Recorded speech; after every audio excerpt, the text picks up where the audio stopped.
Hello बच्चों, नमस्कार, जय हिंद, वंदे मातरम। स्वागत है एक बार फिर से आप सभी का दिल की गहराइयों से।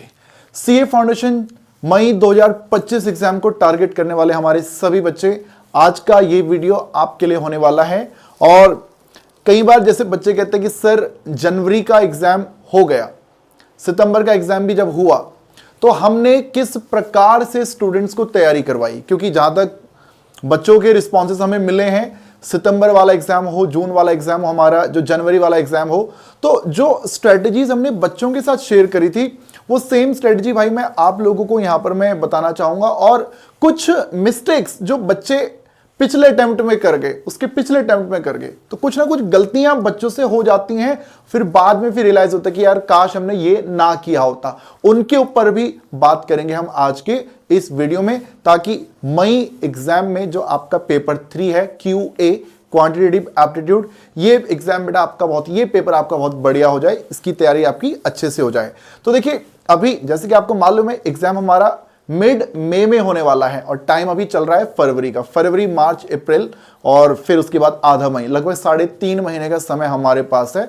तो इस 3.5 महीने के समय को कैसे यूटिलाइज करना चाहिए, कितने पार्ट में सिलेबस ओवर करना चाहिए, कितने के लिए रिवीजन इनफ है, कहां से करना चाहिए, PYQs कितने करने चाहिए, इन सब चीजों के ऊपर बात करेंगे यार, ठीक है। सो देखिए सबसे पहली जो चीज बेटा मैं यहां पर आप सभी को बोलना चाहूंगा कि जैसे क्वेश्चन आता है कि सर हम तैयारी अपनी कर रहे हैं, तो कुछ बच्चे हो सकता है हमारे YT के वन शॉट्स के थ्रू तैयारी कर रहे हो, कुछ बच्चा हो सकता है हमारे वो पेड बैचेस के थ्रू तैयारी कर रहे हो, कोई कहीं से भी आप तैयारी कर रहे हो। बेटा इस बात का आपको ध्यान रखना है कि ये जो फरवरी और मार्च का ये जो समय है, ये जो 2 महीने हैं बेटा आपके पास, ठीक है। देखो टाइम है हमारे पास, बहुत सारा टाइम है, बट उसको मैं बहुत ज्यादा भी नहीं बोल सकता ना यार, मतलब 3.5 महीने इनफ है, इतना टाइम है कि उसमें आप अच्छे से तैयारी कर सकते हो। बट उसमें भी ये नहीं कि आप पूरे 3.5 महीने जो है आप सिर्फ सिलेबस पढ़ने में लगा दो, ऐसे नहीं होना चाहिए।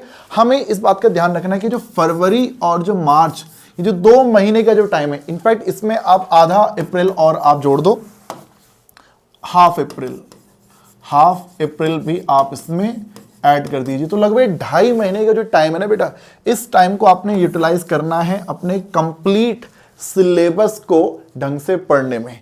आपने अपने पूरे कंप्लीट सिलेबस को बहुत ही बढ़िया से पढ़ना है, चाहे कोई चीज आसान है या कोई चीज मुश्किल है, हमने उसको पढ़ना है, छोड़ना नहीं है। कई बार हम बोलते हैं ना कि हाँ यार ये थ्योरेटिकल डिस्ट्रीब्यूशन तो बड़ा डिफिकल्ट चैप्टर है, सेट, रिलेशन, फंक्शन, परम्यूटेशंस तो बड़े डिफिकल्ट चैप्टर है, ये हमसे नहीं हो पाएंगे। भाई लोग कुछ छोड़ना नहीं है, 2-2.5 महीने का ये जो समय है, हर एक चैप्टर को पढ़ना है, चैप्टर के हर एक कॉन्सेप्ट को समझना है यार। हमारे नॉन मैथ्स वाले बच्चे हैं, बिल्कुल उनको थोड़ा सा प्रॉब्लम होती है कुछ स्पेसिफिक चैप्टर्स में, ठीक है, बट छोड़ना इज नॉट अ ऑप्शन। अब जैसे मैं बोलूं कि एक चैप्टर है थ्योरेटिकल डिस्ट्रीब्यूशन, उससे बहुत से बच्चे छोड़ दिया करते हैं कि यार कुछ समझ में नहीं आ रहा, इसके तो एक्सरसाइज में बड़े डिफिकल्ट क्वेश्चंस हैं, तो ये तो हम नहीं कर पाएंगे। और आप यकीन नहीं मानोगे, जनवरी अटेम्प्ट में उससे बड़े आसान क्वेश्चन पूछे गए थे, उससे पिछले अटेम्प्ट में बड़े आसान क्वेश्चन उससे पूछे गए थे कि इनफैक्ट जो हमने क्लास में, लाइव क्लास में जो क्वेश्चन हमने कराए हैं, देखो लाइव क्लास के दौरान बहुत सारे क्वेश्चन तो नहीं होते ना, जो हमने क्लास में कराए वही क्लास के क्वेश्चन एग्जाम में वहां पर पूछ लिए गए। तो कई बार ये होता है कि जो चीज हमने सिर्फ देखी थी, नजर रखी थी बस कि हाँ, उसके अलावा कोई एक्स्ट्रा नहीं किया था, बस क्लास वाले पार्ट को ही हमने बस एक बार कर लिया था और वही एग्जाम में आप कहा जाता है। तो भाई किस्मत अगर मेहरबान होती तो ऐसा भी देखने को मिल जाया करता है। तो इसलिए कवर आपने अपना 100% सिलेबस करना है। और अब 2 महीने 2.5 महीने के टाइम अगर मैं दे रहा हूं, तो देखो उस 2.5 महीने में ना एक बात समझिएगा, मैथ्स में आपके QA में आपके टोटल 18 चैप्टर हैं। अब 18 चैप्टर में ना कुछ चैप्टर ऐसे होंगे जो बड़ी जल्दी खत्म हो जाते हैं, जैसे लॉजिकल रीजनिंग के सभी जो चैप्टर है वो 2-2 घंटे के चैप्टर हैं, उनमें किसी भी एक चैप्टर में आपको 1 दिन से ज्यादा का टाइम किसी में देना ही नहीं है। लॉजिकल रीजनिंग में ऐसे 4 चैप्टर हैं। स्टैट्स में आपका एक चैप्टर आएगा स्टैटिस्टिकल डिस्क्रिप्शन ऑफ डेटा, छोटा चैप्टर है। आपके चैप्टर आएगा इंडेक्स नंबर, छोटा चैप्टर है। ये आपके जल्दी खत्म होने वाले चैप्टर है। मैथ्स में ऐसे कौन से चैप्टर हैं? इक्वेशंस, इनइक्वालिटी, ये जल्दी खत्म हो जाते हैं, इनमें टाइम लगता ही नहीं है। तो इस तरीके से बच्चे हमारे कुछ चैप्टर जो हैं वो बड़े जल्दी खत्म हो जाएंगे। ऐसे ही कुछ चैप्टर होंगे जो टाइम टेकिंग होंगे। टाइम टेकिंग भी होंगे और उनकी वेटेज भी अच्छी होगी। जैसे मैथमेटिक्स ऑफ फाइनेंस, आप उसकी 14 नंबर की वेटेज है, सेंट्रल टेंडेंसी एंड डिस्पर्जन उसकी 10 नंबर की वेटेज है। तो कुछ ऐसे ज्यादा वेटेज वाले चैप्टर बेटे जहां पर आपको बहुत ही बारीकी से हर एक बात को समझना है और देखना है कि किस किस तरीके के क्वेश्चंस एग्जाम में पहले पूछे गए हैं यार। तो ये सब काम जो है ना, ये आपको इस 2 से 2.5 महीने के समय में करना है, ठीक है। अब जैसे होता क्या है, कुछ बच्चे जो अभी क्या करते हैं, वो हमारे वन शॉट्स के थ्रू तैयारी कर लेते हैं, वन शॉट के थ्रू तैयारी आप लोग कर लेते हो, ठीक है। बट आप क्या बोलते हो कि यार हमने अनुराग सर का 7 घंटे का मैथमेटिक्स ऑफ फाइनेंस वाला वीडियो देख लिया और हमको बहुत अच्छे से समझ में आ गया, सर ने बहुत बढ़िया पढ़ा रखा था। भाई बढ़िया तो पढ़ा रखा था, समझ में तो आ गया, मानते हैं, बट उसकी प्रैक्टिस भी करनी है। उसमें अगर मैंने 20 प्रकार के कॉन्सेप्ट अगर समझाए तो उस 20 प्रकार के कॉन्सेप्ट के क्वेश्चंस भी तो होंगे ना, वो भी आप लोगों को अभी करने हैं। वरना अभी तो एक बार तो पढ़ लिया, एग्जाम से जब 2 दिन पहले 3 दिन पहले जब हम लोग यहां पे रिवीजन करवाएंगे तो रिवीजन के टाइम पे आप बोलोगे कि अबे यार ये तो एकदम ही नया लग रहा है, ये तो हमने पहले पढ़ा ही नहीं है। तो एग्जाम से पहले ना नई चीजें नहीं करी जाती, एग्जाम से पहले सिर्फ वो चीजें करी जाती जो हमने पहले कर रखी हैं। तो इसलिए भैया इस बार जब पहली बार ही पढ़ोगे तो ढंग से हर एक चीज को पढ़ना है, ताकि जब नेक्स्ट टाइम तुम रिवीजन पे उसी चीज को पढ़ो तो तब वो नई ना लगे, ठीक है। तो समझ रहे होंगे बच्चे मैं क्या कहना चाह रहा हूं। तो हर एक बात को ढंग से समझेगा बेटा। फिर आते हैं कि सर हमारी जो रिवीजन है, रिवीजन के लिए कितना समय होना चाहिए। तो जैसे बेटा मैंने कहा कि फरवरी मार्च इनफैक्ट मिड अप्रैल तक आप जो है अपना सिलेबस पूरा अच्छे से कवर करो, ठीक है। अब उसके बाद अगर रिवीजन की बात करेंगे तो रिवीजन के लिए ना 1 से 1.5 महीने का जो समय होता है, this is more than enough.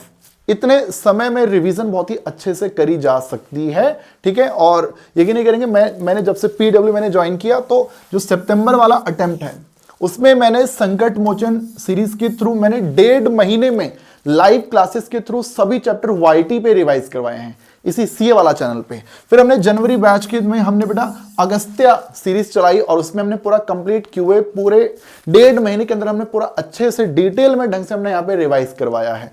तो 1.5 महीने तो हमने लाइव के थ्रू रिवाइज करवाया ही है, ऊपर से मई वाले बच्चों के लिए भी एक नई सीरीज आएगी। लेकिन आप लोग अगर सेल्फ स्टडी करके भी अपनी रिवीजन करना चाहेंगे तो मैं कहूंगा भैया कि 1.5 महीने का समय जो होगा वो इनफ होगा, और उस रिवीजन के लिए बेटा आप इन 2 सीरीज को फॉलो कर सकते हैं। आप हमारी नई सीरीज का वेट अगर नहीं करना चाहो तो आप ना करो, बट हाँ पुरानी जो ऑलरेडी सीरीज इस चैनल पर ऑलरेडी रिकॉर्डेड फॉर्म में आपको मिल जाएगी, वो लाइव क्लासेस के थ्रू बेटा आप अपनी रिवीजन भी कर पाएंगे यार। बट हाँ ये ध्यान रखिएगा कि रिवीजन जब करेंगे तो आपको अपने मॉड्यूल की जो एक्सरसाइज है वो आप लोगों को करनी है, और प्रीवियस ईयर मैक्सिमम जितना आप करना चाहो कर सकते हैं, ठीक है। बाकी आईसीआई के द्वारा देखो हर अटेम्प्ट में उनकी 3 सीरीज 3 मॉक टेस्ट पेपर भी उनके आया करते हैं।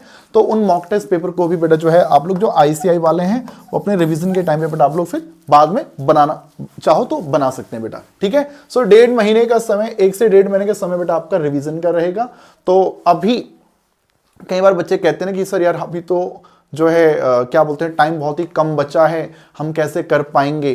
तो भाई ऐसा है, टाइम कम नहीं बचा है, 2 महीने का समय आपके पास जो है फरवरी मार्च वाला, इस 2 महीने में फिलहाल अभी तरीके से बिना ज्यादा कुछ सोचे अपने सिलेबस पर फोकस करो, हर एक चीज को ढंग से समझो। जब ये काम हो जाएगा तो उसके बाद फिर अपना रिवीजन स्टार्ट करेंगे। फिर रिवीजन जब हो जाती तो उसके बाद क्या करना है भाई, उसके बाद क्या करना है देखो, उसके बाद वाले स्टेप पर भी आऊंगा। बट उस दौरान एक बात याद रखिएगा, न्यूमेरिकल क्वेश्चंस बेटा आप लोग को बहुत ही अच्छे से प्रैक्टिस करने हैं। न्यूमेरिकल्स प्लस जो फॉर्मूला है प्लस जो ट्रिक्स हैं, जो फॉर्मूला है एंड जो ट्रिक्स हैं, इस दौरान इन पर विशेष आप लोगों का फोकस रहना चाहिए। पिछले अटेम्प्ट में यही गड़बड़ियां हुई हैं, सब चैप्टर ढंग से पढ़ लिए। कुछ बच्चे क्या बोलते थे कि फॉर्मूले जो हैं वो हम एग्जाम से पहले याद कर लेंगे। भाई फॉर्मूले ये एक दिन में याद होने वाली चीज है ही नहीं। यहां पर फॉर्मूले ऐसे हैं कि आज आप उसको याद करोगे, कल आप उसको भूल जाओगे। फॉर्मूले जो याद होंगे ये 3 चरणों में याद होंगे, 3 स्टेप्स में याद होंगे, 3 स्टेप्स में।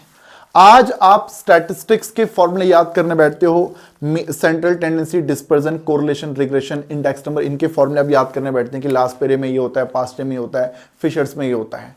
आज आपने पूरा दिन लगा दिया फॉर्मूले याद करने में, और हल्का फुल्का धुंधला याद हो भी गया, कल आप उसको पूरा भूल जाओगे। ठीक है। अब यहां पर बच्चा डिमोटिवेट हो जाता है कि भाई यार क्या फायदा है इसको याद करने का, फिर रोना स्टार्ट कर देता है। भाई आपको वो क्राई बेबी नहीं बनना है, आपको वो रोतुड़ू बच्चा नहीं बनना है। आज आपने याद किए थे, कल आप भूल गए, कल आप दोबारा याद करोगे, कल आपको सेम फॉर्मूले दोबारा याद करने हैं। दोबारा याद करने बैठोगे तो यहां पर देखो क्या होगा। आज अगर आपको 10 घंटे लगे थे ना, तो कल आपको 10 नहीं, कल आपको 2 घंटे लगेंगे, क्योंकि याद आपने कर रखे हैं, बस ऊपर ऊपर से आप थोड़ा भूल गए। कहीं प्लस की जगह बस आप माइनस बोल रहे हो, माइनस की जगह आप प्लस बोल रहे हो, ये गड़बड़ हो रही है। तो कल दोबारा याद करोगे, परसों फिर आप फिर से कुछ कुछ चीजें ना ऊपर से उड़ जाएंगी। तीसरी बार बेटा फिर से आपको टाइम देना है उन सब को याद करने के लिए। तीसरी बार जब याद कर लोगे तो ये समझ लो कि वो आपके लाइफ टाइम के लिए याद हो जाएंगे, फिर आप उनको कभी भूलेंगे ही नहीं। हाँ, भूल जाएंगे कुछ 4-5 महीने के बाद, अगर बिल्कुल उनको देखोगे नहीं तो ऑब्वियसली भूल जाओगे। बट ये है कि हाँ, ऐसे नहीं बोलोगे कि मतलब अब याद ही नहीं आ रहा बिल्कुल भी, वो गड़बड़ नहीं होगी यार, है ना। तो ये 3 स्टेप्स में, 3 चरणों में बेटा ये याद होंगे यार, ठीक है। और फॉर्मूले के लिए बेटा देखो ऐसा है, हमारे जो हैंड रिटन नोट्स हैं ये सब जो है वो हमने सीए वाला ऐप पर हमने सब डाल रखा है, PW ऐप पे हमने सब डाल रखा है। तो हैंड रिटन नोट्स की हेल्प आप ले सकते हैं, और आप बोलो तो मैं टेलीग्राम के थ्रू भी बेटा मैं शेयर करवा दूंगा, आप लोग कमेंट में लिख देना, ठीक है। तो हम टेलीग्राम के थ्रू भी बेटा आप तक हम शेयर करवा देंगे यार। तो इसकी हेल्प बेटा आप लोग ले सकते हैं। और ये तो मेरे द्वारा जो बनाए गए हैंड रिटन नोट्स हैं, आप चाहो ना भाई तो आप जब तैयारी अपनी जब पढ़ाई करते हो हमारे वन शॉट के थ्रू या किसी के भी वन शॉट के थ्रू, तो टीचर्स के द्वारा जो भी बातें लिखवाई जाती है ना, तो आप खुद अपने हाथों से भी उनको लिखा करो। जो आपके द्वारा लिखी गई बातें हैं वो आपको ज्यादा इजीली याद होंगी यार, ठीक है। तो ये चीज बेटा मैं आपसे कह रहा हूं कि हाँ, अपनी पूरी कंप्लीट सिलेबस को खत्म करने की जर्नी के दौरान और अपनी रिवीजन के दौरान आपका फोकस इन चीजों पे जरूर रहे, ये बात इग्नोर ना हो जाए। हम बस यही लगे रह जाते हैं कि हाँ ठीक है, finance finance finance finance finance, और फाइनेंस के फॉर्मूले क्या हमको याद नहीं है, समझ रहे हो। स्टैंडर्ड टेंडेंसी के फॉर्मूले उन पे हमने कभी फोकस नहीं किया। हम क्या करते हैं, चीट शीट बगल में रखिए और वहां से फॉर्मूला देखकर हम सीधा आंसर निकाल देते हैं। तो ये गड़बड़ बेटा आप लोग को नहीं करनी है। अच्छा, तो ठीक है, सिलेबस हो गया, रिवीजन हो गया। तो हमें मॉक टेस्ट पेपर सर कब देना चाहिए, मॉक टेस्ट पेपर हम लोगों को कब देने चाहिए, इस बात पर भी मैं जरा थोड़ा सा प्रकाश डालना चाहूंगा। देखिए, जैसे ही आपका सिलेबस खत्म होता है, जैसे ही आपका सिलेबस खत्म होता है बेटा, यहां पर ना आप लोगों को एक मॉक टेस्ट पेपर दे देना चाहिए। ये मॉक टेस्ट पेपर हमें हमारी औकात बताता है, औकात, ठीक है, स्पेलिंग गलत हो सकती है भाई, ठीक है। तो ये मॉक टेस्ट पेपर हमें हमारी औकात बताता है कि हम 100 में से अभी किस लेवल पे हैं। और मेजॉरिटी जो स्टूडेंट्स हमारे हुआ करते हैं ना, मतलब स्पेशली अगर मैं नॉन मैथ्स वाले बच्चों की बात करूं, जो मेरा अनुभव है, वो जिनको मैथ्स वीक लगती है उनकी मैं बात कर रहा हूं, तो वो रहता है किस पे, 30 पे, 32 पे, 35 पे, 38 पे, वो इस पे रहता है, ठीक है। और इस मॉक टेस्ट पेपर को सॉल्व करने के दौरान क्या दिक्कतें आती हैं, उन्हें फाइनेंस के कॉन्सेप्ट्स याद नहीं हैं, उन्हें प्रेजेंट वैल्यू फ्यूचर वैल्यू का फॉर्मूला याद नहीं है, ठीक है, उन्हें सेंट्रल टेंडेंसी याद नहीं है, आसान आसान चैप्टर शायद कुछ ऐसे भी हो सकते हैं जो 20 पे हों, ऐसा भी हो सकता है यार, ऐसा भी हो सकता है। फॉर्मूले याद ना होने की वजह से जो होता है, क्वेश्चन हमने देखा हुआ है, आंसर हमें उसका आता है, बट हम आंसर उसका लगा नहीं पा रहे हैं, फिर भी कर नहीं पा रहे हैं सॉल्व, हमारा हाथ अटक गया, जाम हो गया है, ये गड़बड़ यहाँ हो जाती है पहले मॉक टेस्ट। तो ये मॉक टेस्ट पेपर इसलिए देना चाहिए हमें, थोड़ा एक रियलिटी चेक देने के लिए। बट जैसे ही आप अपना रिवीजन स्टार्ट करते हो, रिवीजन जिनकी वेटेज ज़्यादा है ऑब्वियसली उन चैप्टर से आप स्टार्ट करोगे। मैथमेटिक्स ऑफ फाइनेंस आपने पढ़ लिया, सेंट्रल टेंडेंसी डिस्पर्जन आपने पढ़ लिया, इंडेक्स नंबर आपने पढ़ लिया, रेशियो प्रोपोर्शन आपने कर लिया, स्टैटिस्टिकल डिस्क्रिप्शन ऑफ डेटा आप लोगों ने पढ़ लिया। ऐसे जैसे जैसे आप चैप्टर की रिवीजन करना स्टार्ट करते हो, तो उस रिवीजन में जैसे आपके 4-5 चैप्टर हो जाएंगे ना बेटा, जैसे जैसे 2-2, 3-3 चैप्टर की रिवीजन आपकी होती जा रही है, तो यहाँ पर ना बेटा आप लोग 2 या 3 मॉक टेस्ट पेपर ना आप लोगों को दे देने चाहिए। उस 2-3 मॉक टेस्ट पेपर के दौरान जो भी स्कोर आपका यहां आया था ना बेटा, वो स्कोर अब आपको थोड़ा सा इंक्रीज होकर मिलेगा। यहां अगर आपके 32 आए थे ना, तो हो सकता है यहां पर आप 38 तक पहुंच जाओ। यहां आपके अगर आपके 40 आए थे तो हो सकता है यहां पर आप 45 तक पहुंच जाओ। मतलब जो भी होगा पहले के मुकाबले ये स्कोर आपका इंक्रीज हो चुका होगा। और ऑब्वियसली जो बच्चे यहां पे 12, 15, 18, 20 लाया था, वो बच्चा ऑब्वियस 40 के बहुत क्लोज आ चुका होगा, ठीक है। और जो हम कहते हैं ना यार, पूरी जर्नी के दौरान देखो, लास्ट एग्जाम्स तक, एग्जाम हॉल तक पहुंचने तक आपको ना आपके मन में हमेशा ये सवाल रहेगा कि यार कॉन्फिडेंस क्यों नहीं आ रहा, कॉन्फिडेंस क्यों नहीं आ रहा है। और कॉन्फिडेंस जिसको नहीं आ रहा होता ना, ये वो बच्चा होता है जो एक भी मॉक टेस्ट पेपर को सॉल्व नहीं कर रहा होता, उसको कॉन्फिडेंस नहीं आ रहा होता। अच्छा, कॉन्फिडेंस किसका गिरता है, किसका कॉन्फिडेंस टूटता है? जो यहां पे लाया था 40 और वहां पर वो लाया 35, इनका तो कॉन्फिडेंस ही खत्म हो जाता है, इनका विश्वास उड़ जाया करता है। कॉन्फिडेंस किसका बढ़ता है? जो 30 लाया था ना, वो अगर यहां आके 38 पे आ गया, 40 पे आ गया, उसका कॉन्फिडेंस बढ़ेगा और वो बोलेगा कि ठीक है भाई, मेरी थोड़ी सी रिवीजन करने से मेरा स्कोर बढ़ गया है, तो और ज्यादा रिवीजन करूंगा तो स्कोर मेरा बढ़ेगा। इनका कॉन्फिडेंस धीरे धीरे समय के साथ बढ़ता है। ठीक है, ये पूरी जो भी बातें बता रहा हूं सत्य घटनाओं पर आधारित हैं जी, सभी बातें। ठीक है, अच्छा, पूरा कंप्लीट आपका रिवीजन हो चुका है। अब एग्जाम से पहले बेटा, अब आप जितने मैक्सिमम मॉक टेस्ट पेपर बनाना चाहो आपकी इच्छा है। ठीक है, मैं बोलूंगा भैया कम से कम 2 जरूर बनाना, और 2 से ऊपर जितना ज्यादा बना सकते हो, 3 बना लो, 4 बना लो, 5 बना लो। मैक्सिमम की तो कोई सीमा ही नहीं है ना यार, कोई लिमिट ही नहीं है। बट ये कि हाँ, जब पूरा कंप्लीट रिवीजन आपका हो चुका होगा, देन उसके बाद भाई आप लोग जो है वो मॉक टेस्ट पेपर बनाइए। और निश्चित तौर पर बेटा आपका जो स्कोर है वो आपका जो स्कोर है वो 50, 55, 60 यहां तक आपका ही स्कोर पहुंच चुका होगा यार। ठीक है, और हाँ, आप पढ़ाई में बहुत ही अच्छे हैं तो ऑब्वियसली आपको स्कोर हो सकता है 80, 85, 90 भी आ रहा हो यार, ये बहुत ही अच्छी बात है। और एग्जाम में बेटा आपको ना इसी चीज को मेंटेन करके भी रखना है कि अगर यहाँ आप 85, 90 ला रहे हो तो वहां पर भी आप इतना करके लाओ। तो इस चीज को भी हमको थोड़ा सा ध्यान रखना है भाई। तो ये देखिएगा, और इनफैक्ट अगर कोई 48 अगर यहाँ पे ला रहा है ना बेटा, तो ठीक है, एग्जाम्स तक बेटा आपकी तैयारी इतनी हो जाएगी कि आपका स्कोर बढ़ जाएगा यार, आपका स्कोर बढ़ जाएगा। ठीक है, सो मॉक टेस्ट पेपर का बेटा ये पूरा महत्व तो मैंने आपको यहाँ पर भी समझाया है।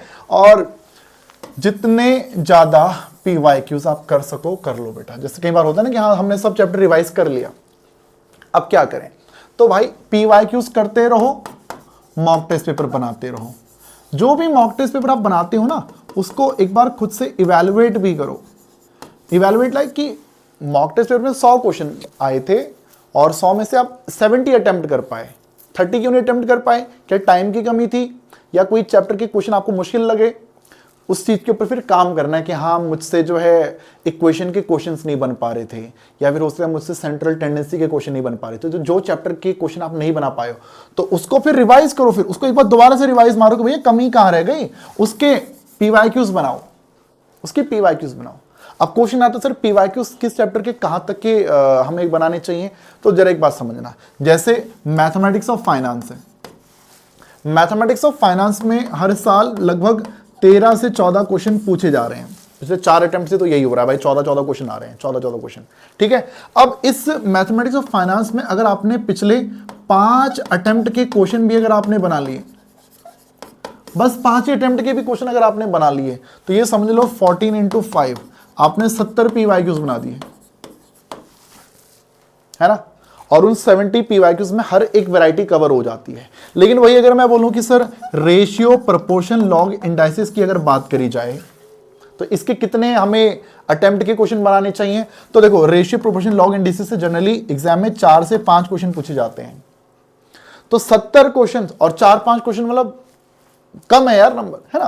तो आपको 70 क्वेश्चन तो बनाने हैं ना, तो उसके लिए लगा लो कम से कम 14 अटेम्प्ट तक के क्वेश्चन बेटा आप लोगों को देखने चाहिए।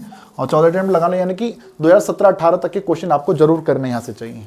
तो इस चीज पर भी थोड़ा डिपेंड करता है यार, है ना। मतलब ये समझ लो हर चैप्टर से आपके मतलब 70-80 क्वेश्चन आपके बन जा रहे हो, इस चीज को देखिएगा यार। तो इस तरीके से आप सोच सकते हो कि कितने अटेम्प्ट के PYQs हमको बनाने हैं। बाकी आपके टाइम पर भी डिपेंड करता है ये चीज यार।